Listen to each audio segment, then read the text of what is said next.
So today we're really excited because we'll be having Cami Craig join us. And if anyone doesn't know, Cami Craig is one of our Merging Vets and Players members here in Los Angeles. She's also one of a former Olympic athlete, Olympian. She has a couple gold medals that she won a few years back in several Olympics, and she's also in water polo is the sport that she played. And so we're really excited to have Cami on board. She has so many things that she has to offer our organization, our community. We're so fortunate that she was able to find us.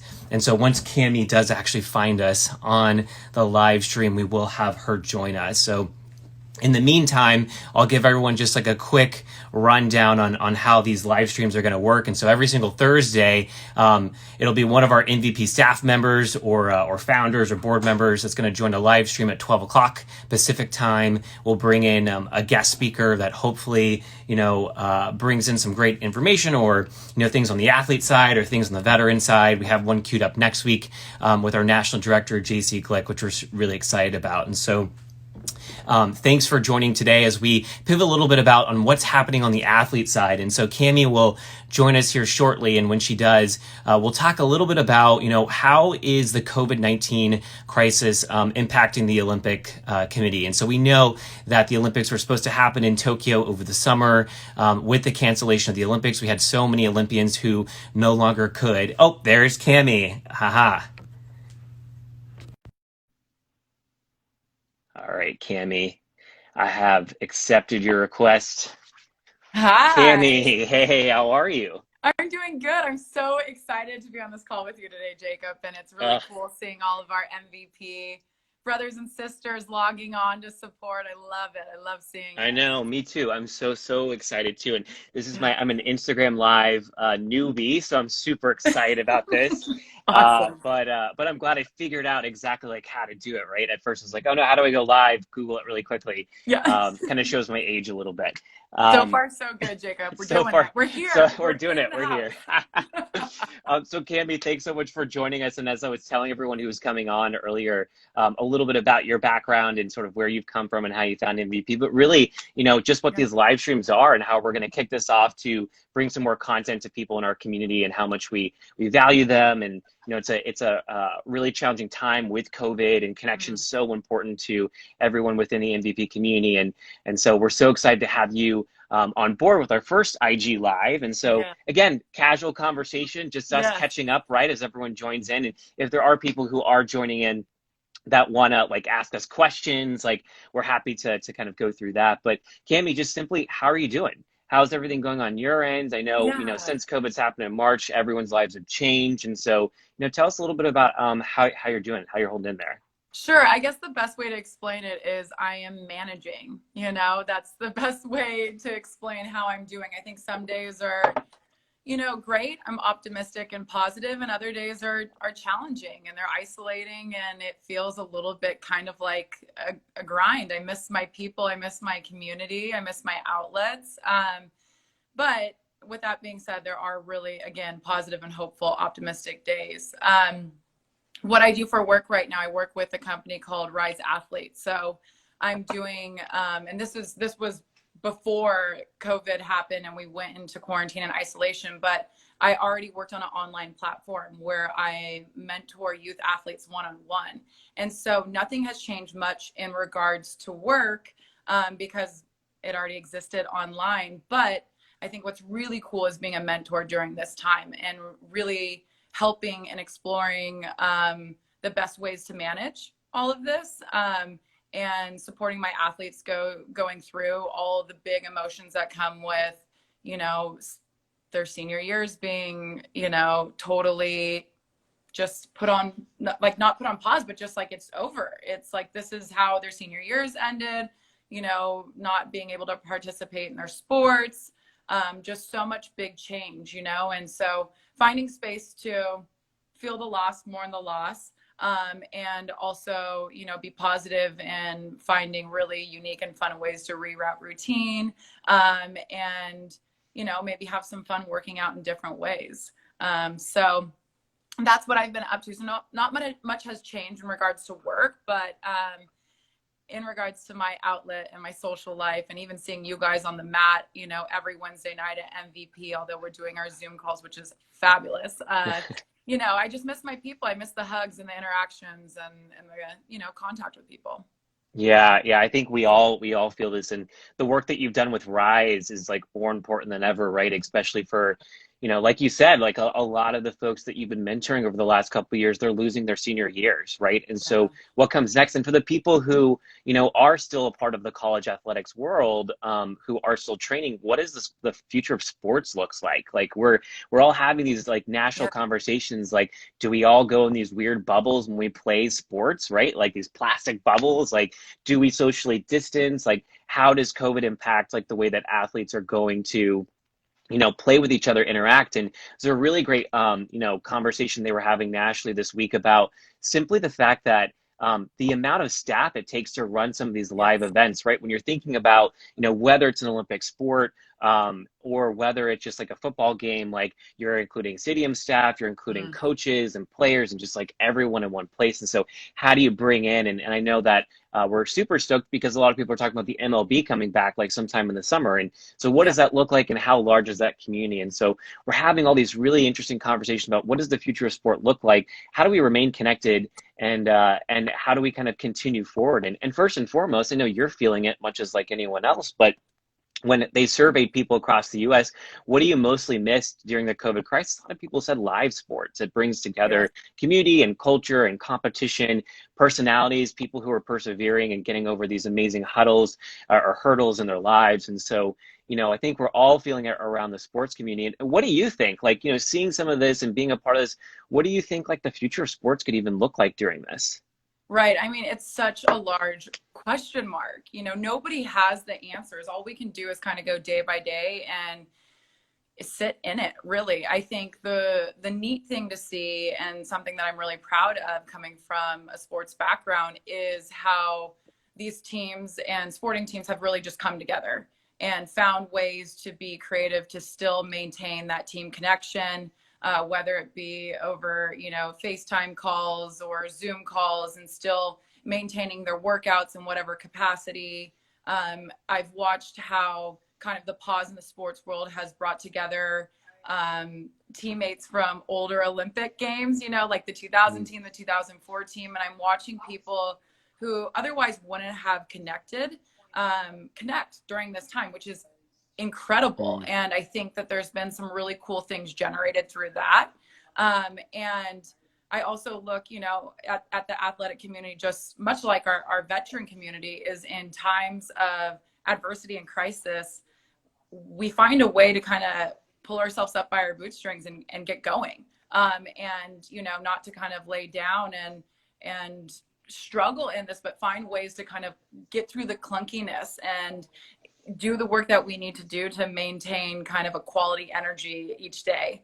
And so, I don't know what the future looks like. And we're already having the discussion of canceling fall sports. Our state schools are not going back to school in the fall. For me, the most ideal situation would be fall gets canceled, spring's back on, there's no competition. Every sporting team gets an opportunity to just have it as a training year. It doesn't take away any eligibility. Have it as a training year, try to earn back what they've lost fitness wise. We're not traveling over the US or anything like that.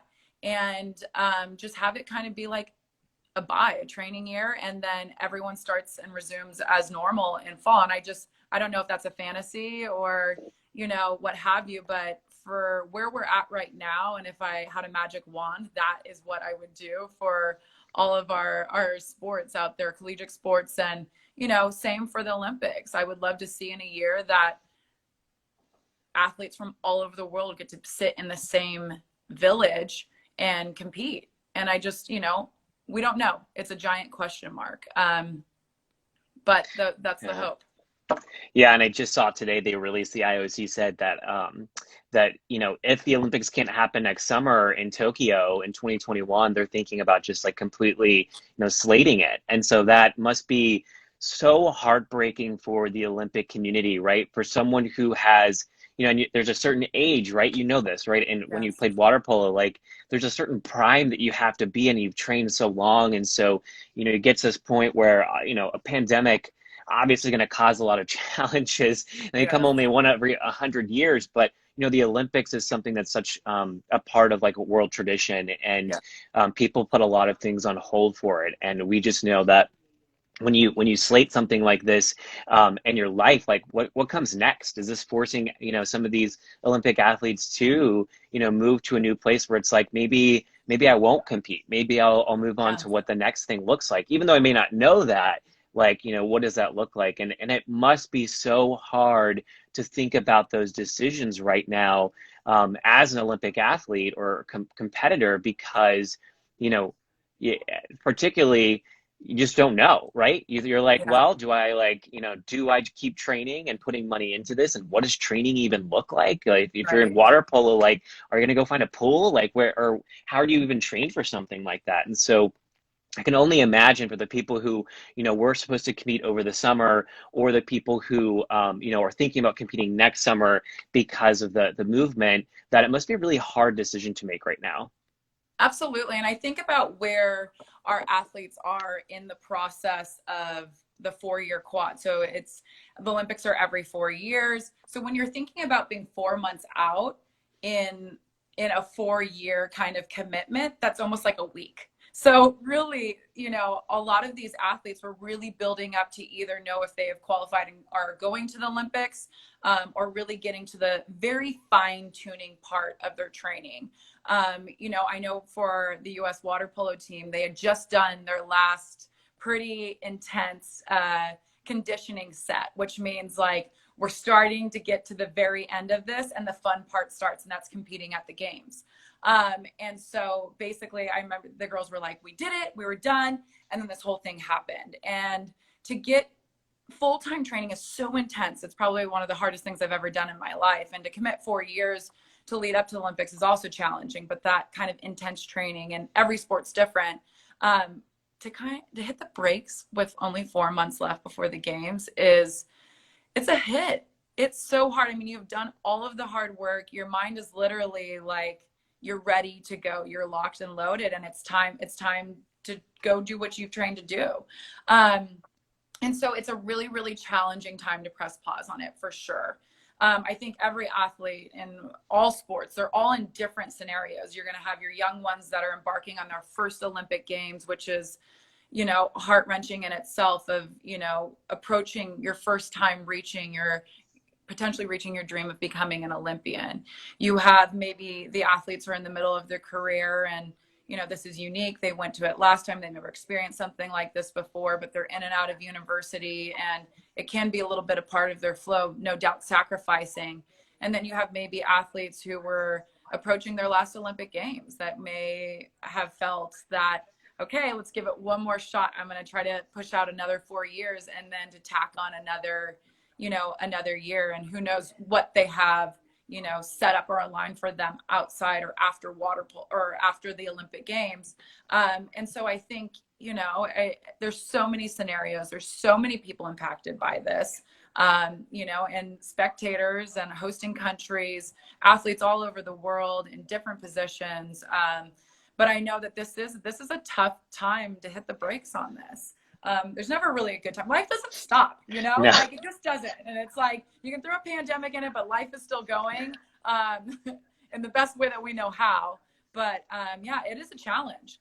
Yeah, that's so it's so interesting, right? Because this is something that, and I didn't even think about this, like where were they in their training, right? As this sort of came Yes. down, March is not very far out from when the athletes start to train and transition over to the host country, and start to like integrate culturally, right? Like to figure Yes. out where everything is happening, their schedules, the coaches, all the prep that kind of goes into it. And so, you have such loss there, right? And I think that is like, I read a really great article on grieving, right? And like this idea that like as we're going through COVID-19, we're grieving a lot of what we used to have, right? Like, you know, Yes. what our lives used to be like before, how we connected with people, things we may miss, like simply our gym or going Mhm. for a run outside without a mask on, or, you know, like vacations or just anything in your life that you feel like was a part of the norm. And so Yeah. when you're training, especially for the Olympic community, I can only imagine that that's a part of their grieving process is letting go, and maybe it's a little bit more different or more challenging because you know grieving is like you're not only grieving that you've trained so much for something to happen over the summer, but you're even potentially grieving a loss of a career, right? Yeah. Specifically for the people who this may have been their last one.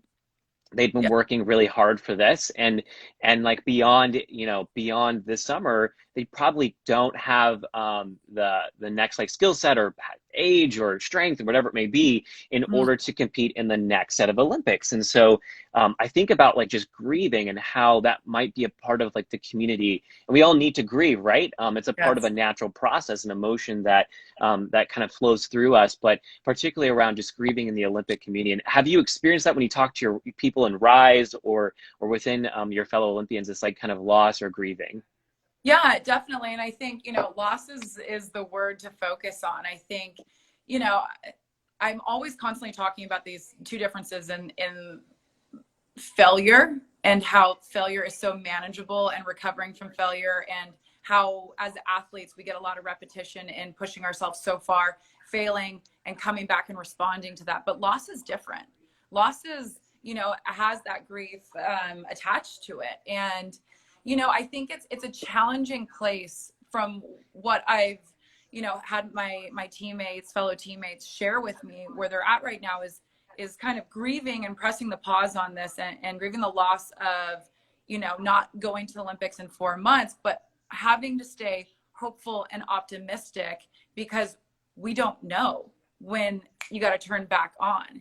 And so it's really interesting because in your 4 years of training for the Olympics, everything is so planned out, right? Like everything, where the markers are, where you want to be, your peak shape, where you're building into things, where all of those things kind of are and how they line up. And to have this massive question mark, feel all the feelings that you're getting with the pause on the Olympic Games and feeling that loss and going through all those emotions, and at the same time having to be strong and focused. And everyone's still training.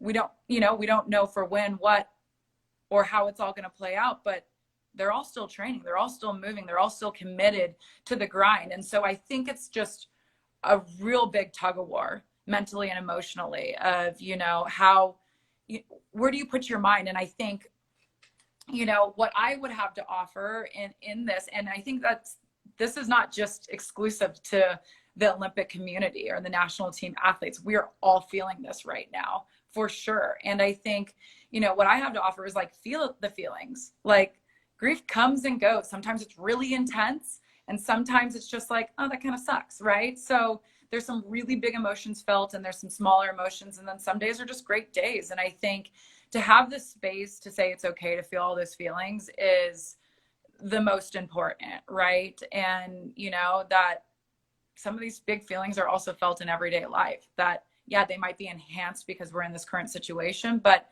they still existed before that as well. And so not to remind yourself that, and that, this isn't just because of now. I mean, life is hard, and this is hard. This is a part of it. And we're feeling all these crazy out of whack feelings, and we're just trying to hang on tight and do the best we can.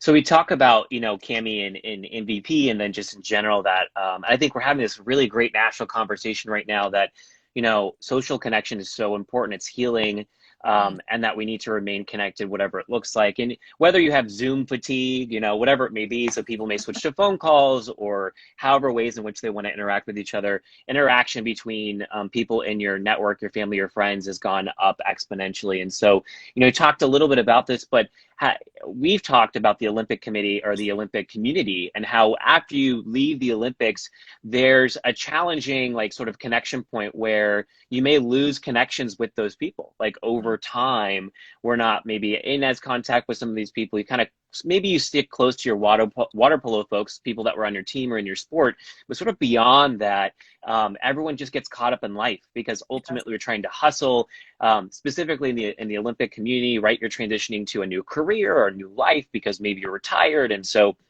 along with that comes the fact of putting your own oxygen mask on before Yes. reaching out to other people. And so now that we've kind of all taken this time to slow down a little bit, I'm wondering, like, do you feel like, are there people reaching out to you from the Olympic committee that, you've been interacting with, maybe haven't talked to in a long time? Is the USOC setting up any of these kinds of like things? Like, are there both organic and then also structured things? Because I can see this as like a great opportunity for the Olympic community to kind of come together virtually to kind of catch up. Yeah, definitely.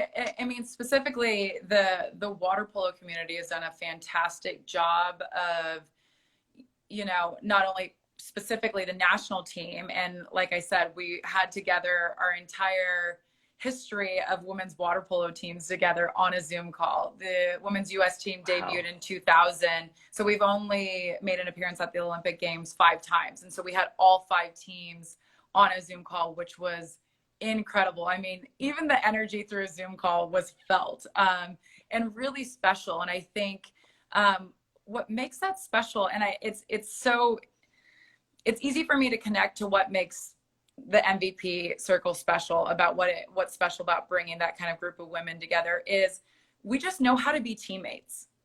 Like, there is a shared experience in some sort of capacity that we just know how to show up, and we know how to be teammates. That goes for all of our veterans that are in our MVP circle, all of our athletes that attend that, getting together with my teammates from the prior Olympic Games. And there's a shared experience. So there's a respect and there's a bit of a trust in that. And there is an unspoken known of how to be a teammate. And I didn't realize, spending a lifetime in team sports and retiring at 30, that that's not just an acquired known thing. Like, you just don't know how to be a teammate. Like, you learn that with the repetitions of going out into battle with your brothers and sisters, and whether that be an actual battlefield or, in any sort of sporting venue. There's a self-awareness that's developed through that. There's awareness of others. There is a type of kind of commitment and connection that's created through that. There's a loyalty, really, because we've all kind of put in our time, and have really, we understand the sacrifices that we've had to make to do it. And I would say every veteran or athlete would say they would make the same sacrifices again to have the opportunity they had to either represent or serve their country, which is, it's a lot to ask, but it's something that representing your country or representing or serving your country is something that completely embodies you. And you can feel that when you walk into MVP. You could feel that when you're on this shared Zoom call with fellow Olympians. You can feel that when you're in discussion or conversation with people who get it. And so yes, there's been some serious magic, some horsepower that's been connected through this time, which has been incredibly uplifting, enjoyable. There's kind of this authentic self that comes out of me. I can speak from my personal experience of, there's a real authentic version that comes out of me when I'm around people who I don't have to explain anything to. They just get it. And so, yeah, there's been a lot of joy in that definitely has happened. So I'm grateful for it. That's amazing. Like, and I love this, like, I can just envision the Zoom call and you get on there and you're with some of these like teammates that you haven't seen in years, right? And so, it only took a pandemic for this to sort of happen. And I really like, how do we, and maybe you guys have talked about it with your teammates after the Zoom call, like you jump off and you're like, oh my gosh, I need to call this person. I haven't talked to them in years. Like, how do you think we keep this like social connection, like momentum happening, right? Because you know, once everything sort of lifts and everyone transitioned to like we've talked like somewhat normal, right? Whatever that kind of Yes. looks like, you know, and how this has brought us together as like, you know, different communities. How have you guys talked about this? Like, have you talked like as a team, like, oh, you know, every year we're gonna all, you know, meet up in one place and like have Yes. a weekend together or something like that? What does that look like? Yeah, so on the water polo front, there's already been discussion emails and mission plan for Alumni Association that has no other reason of existing but just to get together every year and celebrate the connection, what we've done in the past, you know, what the future holds, connecting with, you know, the current national, both men's and women's team.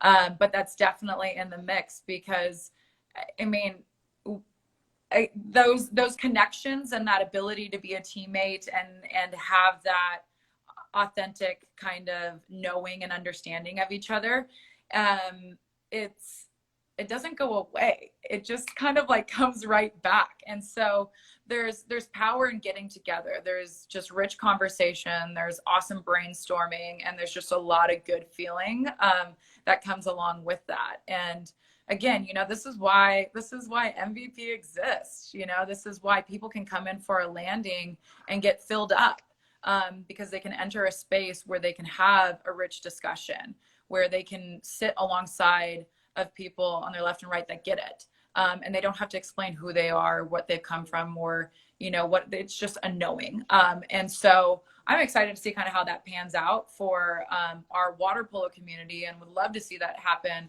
on a larger scale, which already exists. But, you know, maybe this pandemic, you know, will allow us to understand the importance of it, really the importance of it. And, you know, bringing the powerhouses together and moving mountains. That's what we like to see.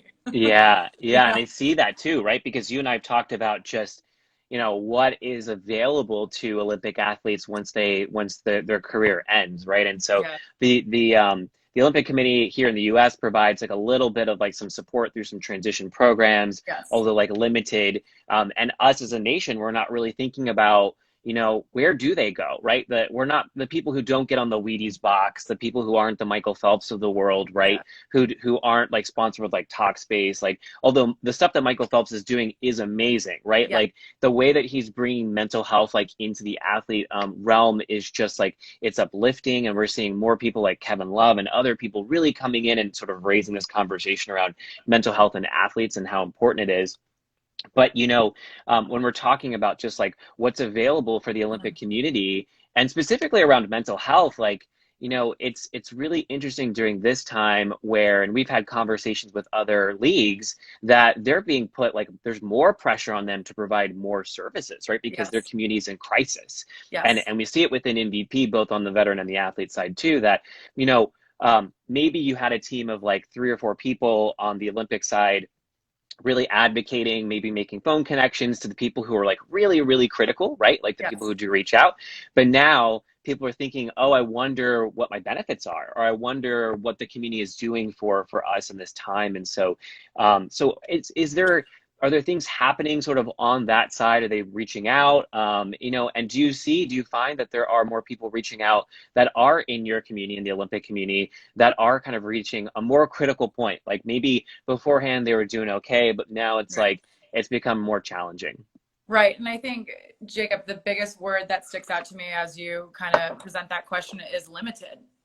It's limited. We need more. And I know that the conversation, we're kind of now just like opening our eyes to it, right? And we have some heavy hitters like Michael Phelps who are holding space for the conversation, starting the conversation.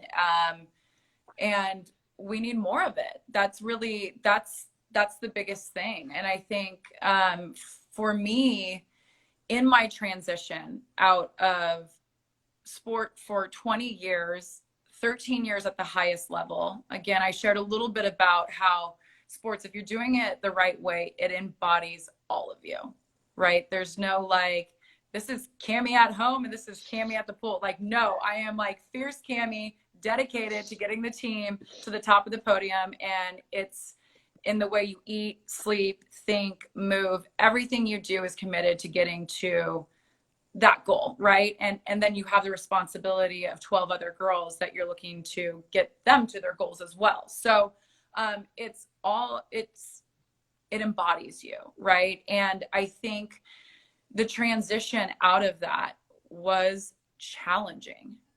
So challenging to have your entire routine support group just kind of flipped upside down. You go from the entire world's eyes watching you in this incredible kind of build up peak moment of competing in the finals of the Olympic Games. You're standing on top of that podium and you're getting a gold medal put around your neck. You're watching your teammates get a gold medal being put around their neck. And you're in that moment, but it's a reality when you step off that podium. That team will never be that team again. People will be retiring. There's another 4 years that have to go by. Like, what was lived and experienced in that moment, the second you step off that podium, it's over. And that's a feeling, right? And so then everyone starts to embark on their own journey, whether it's going back to university or flying cross country to wherever they reside. It's no longer this kind of isolated together feeling, or where we do intense training where we're all together and we have each other. So everyone kind of disperses and you go back to your little apartment after the world's eyes have been watching you and there's been all this hype and energy around you, and you're alone for the first time in, for me, it was 13 years, 20 years. And you're alone and there's no practice to wake up and go to. There's no people, counting on you to be there. And you start the journey of figuring out what you're getting out of bed for again and relearning who you are and what is your identity outside of being embodied by sport. And it is lonely. It is scary. It's overwhelming. There are highs and lows in it. And there's a lot of navigating and figuring out what's going to work best for you. And there's a lot of loss in it. There's a lot of that grieving process that we talked about that's been triggered a lot by this pandemic that exists around every corner in transition, or at least it did for me. I can only speak for myself. And, I think that the two things that helped me the most when I was going through kind of the lows of this, I had broken up out of a relationship of 10 years, which was a huge change. I wasn't with my team on the daily and didn't have the purpose of showing up. That was a massive change. I was unemployed. I didn't have health insurance. Mm-hmm. I didn't know when the next check was going to come in. My father was, going through open heart surgery. I had this real fear of being alone. I had never been alone. And so I was now dealing with myself and definitely burning the candle at both ends. And so I'm sitting there going like, wow, this is about as challenging as it gets. And I'm struggling to have purpose and be motivated and be proud of who I am right now. And the two biggest things that helped me kind of like dig myself out of that hole that I was living in was getting back to movement, which is something that we use in MVP, which is fantastic. I connected with a fellow Olympian, a 4-time Olympian from the men's team, and we meet every morning to swim at 7. We could swim one lap, we could swim an intense swim set, but we get out of bed each morning. We start our day by jumping in a pool and we get out, and that is simply enough. And I came to those morning sessions in all types of mental spaces and shape, where again, burning the candle at both ends, but, still making sure that was a priority. So movement with someone who got it, right? Mm-hmm. Again, and the get it aspect is our veterans and our athletes in that circle of MVP. And then, basically financing my own operation and seeking out and finding my own therapist. And I'm going to go back to that limited resource is, I didn't have the health insurance and I was paying out of pocket the full price for support with a therapist, and I had to find them myself. And which is like, it's like okay, that's what normal people do. But you're given a sports psychologist through your entire national team career. And when it's over, it's over. You don't have those same resources. And, getting the ball in the back of the cage, yes, can be a challenge at times, but man, this transition is equally as hard training for the Olympics and being the best in the world at what we do, if not harder. And we need to have mental health access to all of our athletes. And then, you see it on the veteran side, which is our other, leg of the chair here, or the table here with MVP. But we need to do more. We need more athletes to join the conversation. We need more access to mental health therapy, any of those types of resources that are going to help. And they need to be consistent, because I was so wanting people to take away this fear, this loneliness, this pain. And I finally came to the point where I was like, oh, I have to do this, right? And so what's going to be my mental sanity is the movement. And how am I going to start embarking on this like personal journey of this transition? And that was seeking out the help that I really needed, because it was too much on my own. It was too overwhelming on my own. And so it's important, and I'm really, really passionate about accessibility to athletes, for mental health. It's so important, and we get paid nothing, and so there's this kind of like, what the girls who are currently on the team, or the athletes that are currently, does the health insurance cover certain, so it's like, it's always blocked or limited. It's never like, and here you are, as we're not normal. Like, we've experienced this kind of high level life of intenseness, whether you're a veteran or an athlete. There's like this real intensity that comes with all that we're doing. And so to have to filter down, I think, like, we're some of the elite, and we need the elite mental support that we need, and we need access to do it so that we can continue to be the role models, leaders, and, for lack of better words, badasses that we know to be. We need to be reminded and have the resources and tools to get back to that when we're feeling down or broken. And it's so great, Cami, you bring up these two things around like just physical activity and movement and sort of this mental health piece. And, I think about mentors, right? Because in my last career, we talked a lot about how like sports coaches were so pivotal in kids' lives, right? Some kids didn't have mentors when they were young. And so the coach can be that person that steps in, that can provide some really much needed mentorship. And so I can only assume like that kind of moves on, right? Like, so the kid gets this great coach mentor in like high school, and then sort of college, and sort of moves on beyond that, and to the point where you're at, right? Like, your water polo, you're so bought into your team. Your coach is still someone who guides you through the process, right? Who tells you, hey, Cami, like, we're going to set you up with this, or we're going to get you this, or, I got you, or just like all that stuff, that like safety, right? And so, you're given all these things, and then you leave. And I can imagine that relationship with your coach, it continues, but it can't continue in the same way, because ultimately the coach has the next team to prep for, or the next players. And so suddenly it's sort of a rip where, you've had this person who's had your back for so long, and suddenly the coach and all the support staff are no longer there. And so then it's more of like, all right, well, now you're on your own. So, good luck. I will. And I know coaches struggle with this. Coaches struggle with like letting go of people that they know that still need their support, while having to do what they need to do for their career, which is sort of prepping the next side. And so, it's so interesting when we think about like, what does a mentor or a coach look like for people, for athletes who are in transition, right? Like, where are they seeking? How are they getting that kind of level of support that they are much accustomed to and really deserve? And so, we think about how that was so accessible, and then it's inaccessible. And the thing around mental health and just like accessibility of mental health, as we've talked about, you get it, and there's sports psychologists that are sort of in the field, and then you're sort of like plopped into what civilians and most Americans like experience in the US, which is like the lack thereof of mental health. And it must be so challenging to like get a really great resource, like, oh, this is what I need, I've got someone I can connect to. And so it's so fantastic to get thrown into, well, I'm glad that you enjoyed that. Now you either have to pay full price, you're not really getting paid very much right now, or you just don't get anything anymore, and you're still going through your sort of healing process. And I find it I find it sort of fascinating because we treat Olympians with the utmost respect. We treat athletes with respect, and it sort of should flip on that as well, right? Like, how is this conversation around mental health, accessibility of mental health in America,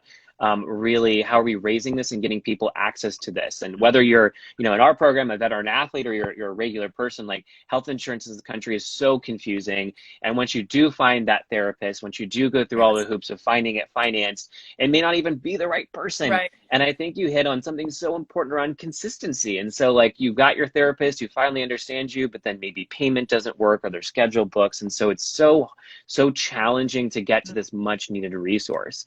Yeah. So I love how you brought that up on mental health and accessibility.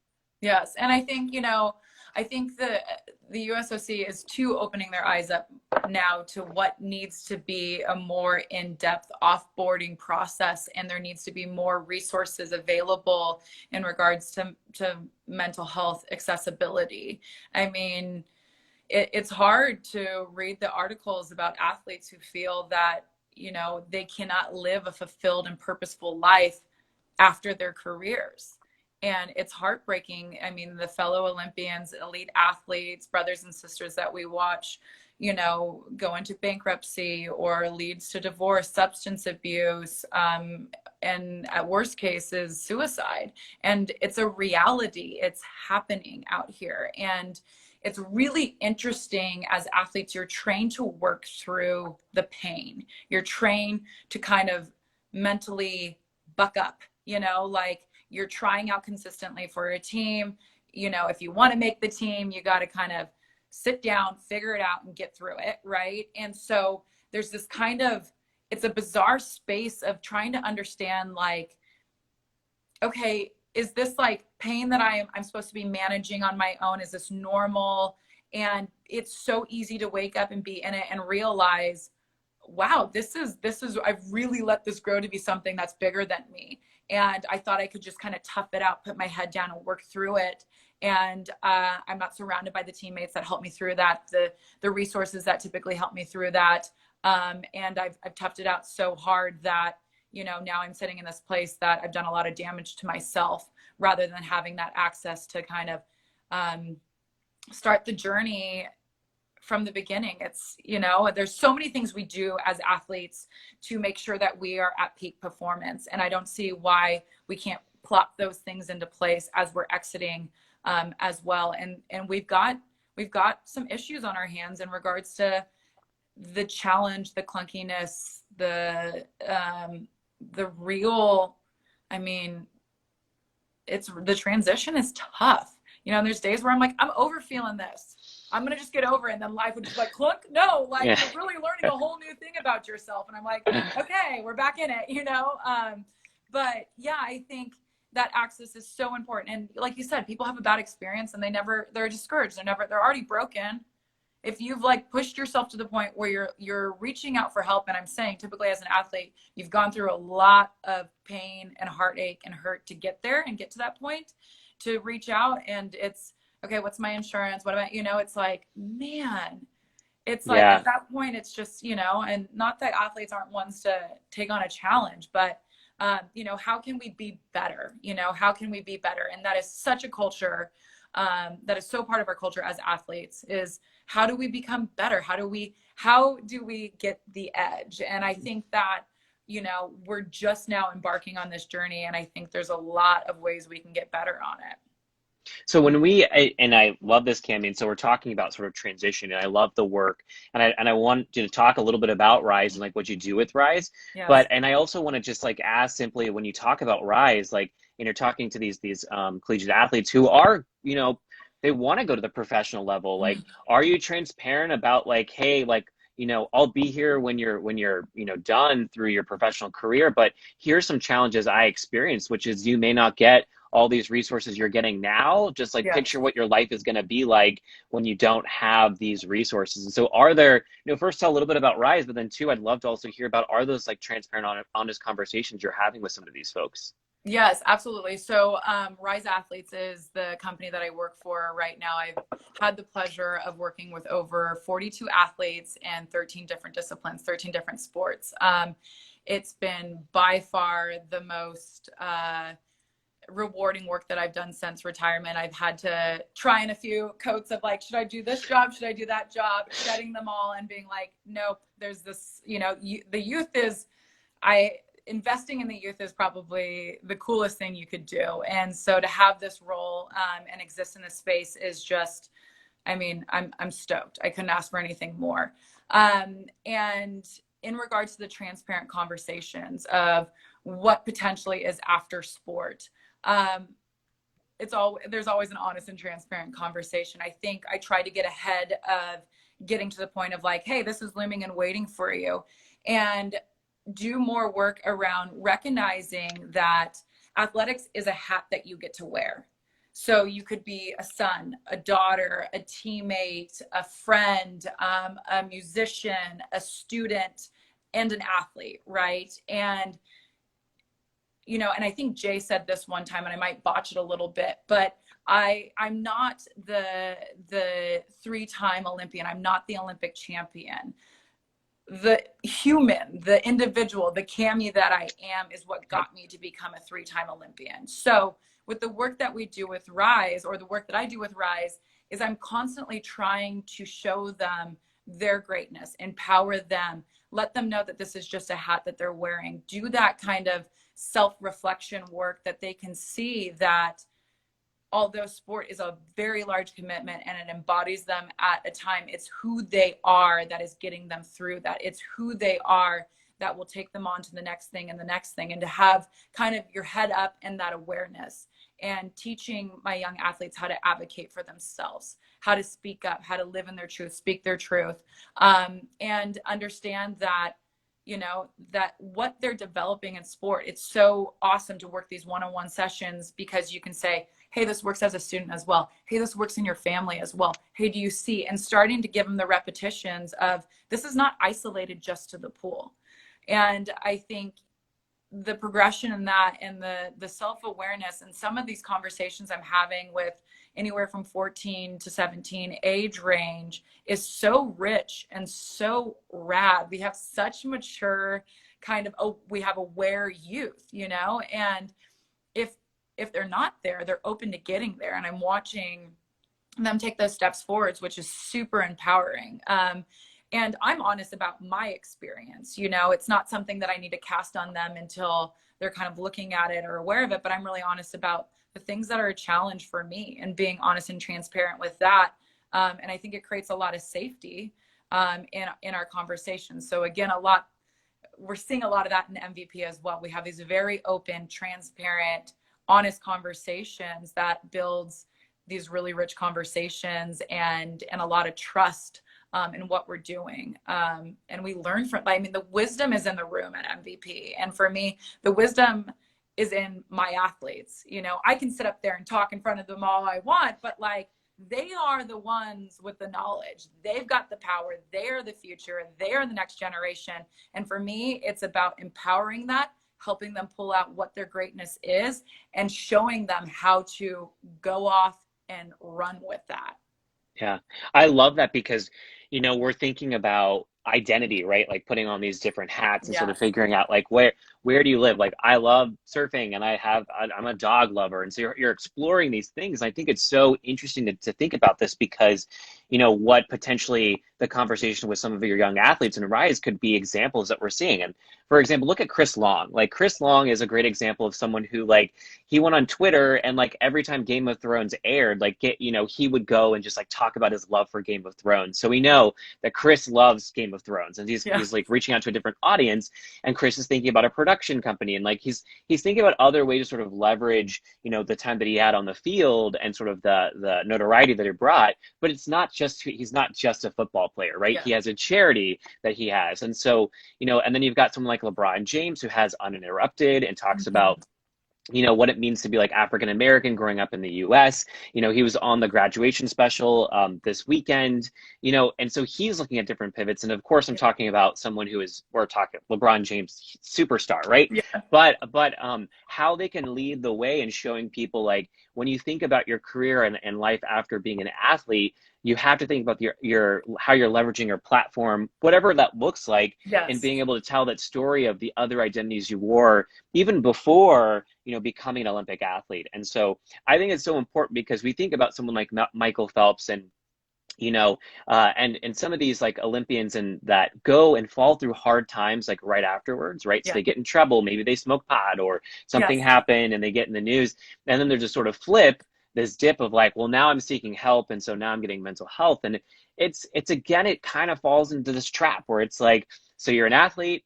And we see this narrative, right? It's called Mm-hmm. the hero's journey, right? So the hero finally gets to the top, they get their Olympic medals, they're doing really great, and then maybe they plummet, and then there's another hero's journey where it's like, I Yeah. find the mental health, but it's still not really all their identity. It's like, what is Michael Phelps's like favorite like TV show, or what are some things that sort of like make it more personal, where you can pivot your platform a little bit more and connect with audiences that are a little bit wider. And so I look at someone like LeBron James and Chris Long as two people who can pivot those platforms and hopefully be a place or people that when you're talking to your rise athletes, they're thinking about this stuff. Hey, how Yeah. do I capitalize on my identities now and after sport? Yeah, and being aware that there are different identities to be had. I think, I really look back at my career and my time on the national team, and you're kind of like in this constant survival mode of you're just kind of like buttoned up, wrapped up, you're ready like to go into the fight every day. Again, you're like fighting to hold that position. You've got some big things that you're trying to conquer, and there's not a real time to kind of unravel. So I think one of the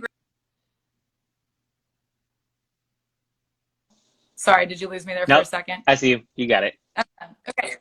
So I was saying, so I think one of my leadership styles and one of my greatest gifts that I was able to kind of offer my teammates and the teams that I was on was vulnerability. But I think that was really kind of boundaried and boxed up with how much I was able to be vulnerable and kind of let myself open up and unravel, because there's a kind of real armor that you have to wear to get through some of that stuff. And the armor that our veterans have to wear to get through battle is like insane, right? And so there's not a real chance to get to know who you are outside of that warrior, who you are outside of that athlete at that time. And so what I have found that's been amazing for me now that I can get there is I had to wait to get to know who I am. And I'm still in the process of learning more about myself. And I'm really liking to get to know who I am. It's kind of a cool person. I'm stoked.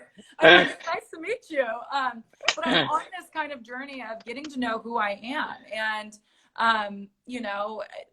and finding kind of restructuring that identity and like, who is Cami? Not the 3-time Olympian, not the goofball, like the one that's always laughing and bringing all the like party antics to anything that we're doing, but like, really, who am I? And so I'm peeling back these layers. I'm literally taking off these pieces of armor one piece at a time as I'm getting the courage to do it, and really learning who I am. And it's been exciting, it's been terrifying, it's been all of that, and to do that at this age is really overwhelming, but I think necessary to proceed kind of in your power, in your truth, and authentically after a really long career just focused on one certain thing. So this kind of introduction to self, this kind of learning who I am and embarking on, I would say, like, it's not building a new identity, but just kind of like, hi,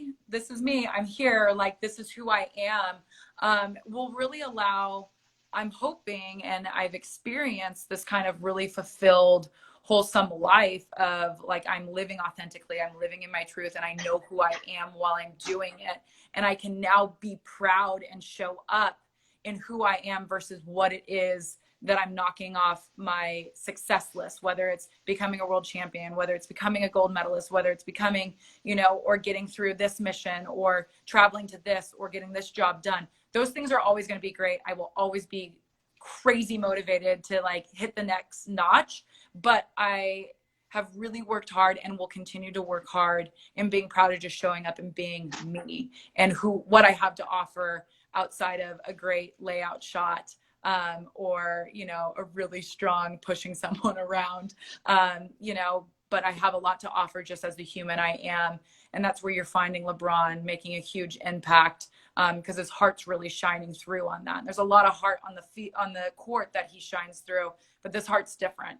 And so getting to know that heart and letting that shine through, and again, remaining the heroes and the role models and, you know, just leaders in the way that we are. Like, we don't want to lose these individuals to not feeling that they're valuable, not feeling that they have a purpose now, not feeling they can live a purposeful life outside of sport. So identity work is huge. And if I can get these athletes that I'm working with to think outside the box and start learning those little parts of them and cracking into that armor, if they even have that up right now, and I would say it's a lot less for them right now. So a really cool time to introduce that kind of thinking to them.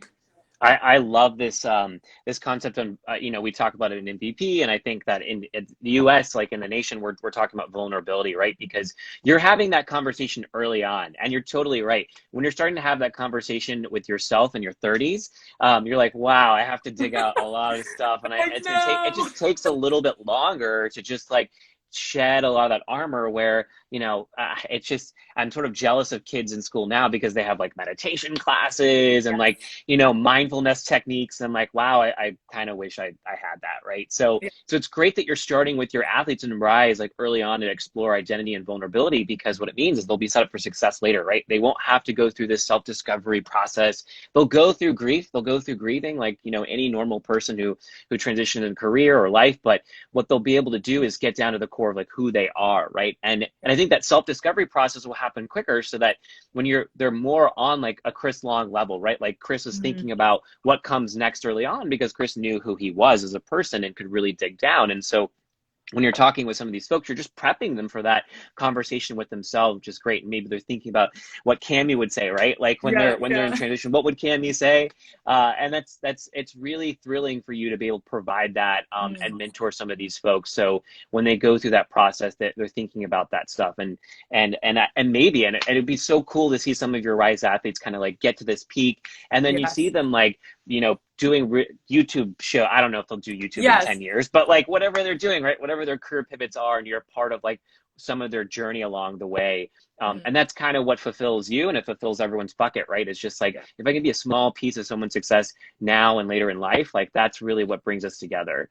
So I love this idea that you're talking about vulnerability already and identity with your athletes.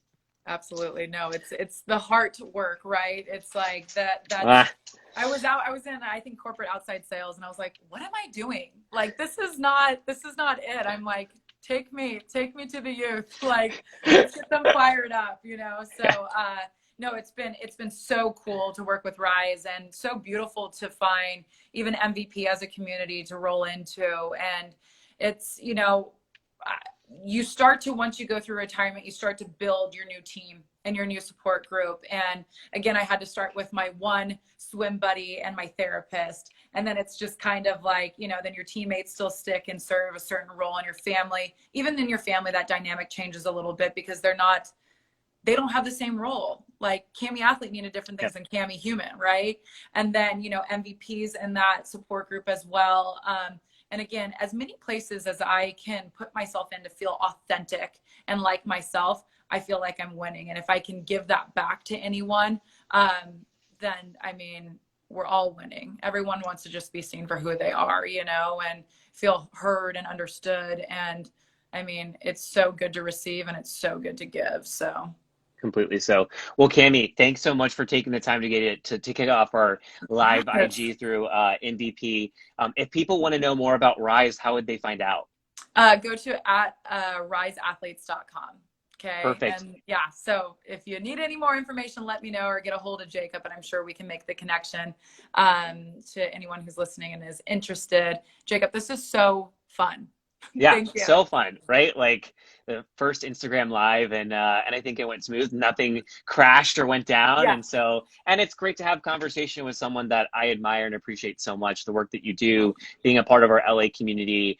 You know, like you said, you're not just this like water polo Olympic athlete. Like you're so much more than that. And so this is an opportunity for our community and the greater community to really get to know who you are and what you offer and how you're giving back and just all the amazing things that I've known for the last for the last year with you. So thanks so much for taking the opportunity, Cami. I hope that we see each other soon. Yes. Maybe socially distance if we wear masks, right? Yes. And then we see each other. And give air hugs.